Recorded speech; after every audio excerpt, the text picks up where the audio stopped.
Hello sports fans, this is Nick Face for another Face to Fact Sports Minute. We're going to start out our discussion here today talking about the Boston Bruins. The Boston Bruins had one heck of a month of February. It was amazing because they went perfect on the entire month, at least in regulation. The Boston Bruins had 13 games and they went with a record of 11-0-2 in those games. They had some big shootout wins, which came against the Vegas Golden Knights for one, and also had quite a heck of a job in the Western Conference in the NHL for teams. They did a great job, and they also are hoping to continue that great job into the month of March.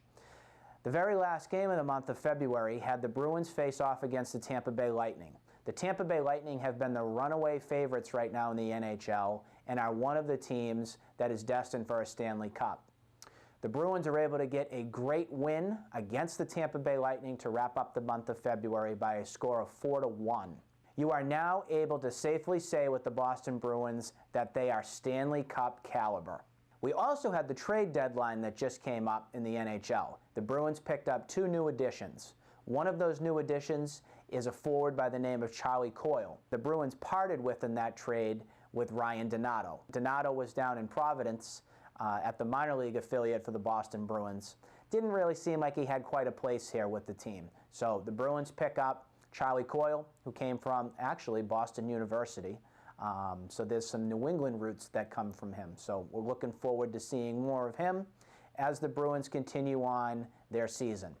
They also picked up the end of February Marcus Johansen from the New Jersey Devils. He's also a great veteran player that'll help solidify the second and third line for the Boston Bruins. Once again, if you're a fan of the Boston Bruins, I think it's safe to say that they are Stanley Cup caliber. We'll see how the rest of the season goes. We also want to mention the Boston Celtics. The Boston Celtics, since the All-Star break, have not been doing so well.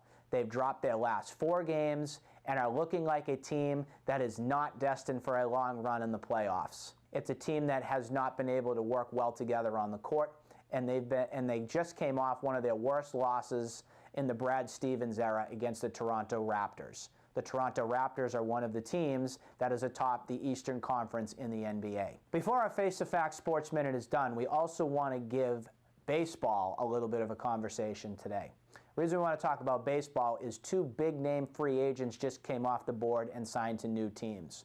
One of which was Manny Machado, who just signed a 10-year, $300 million deal with the San Diego Padres.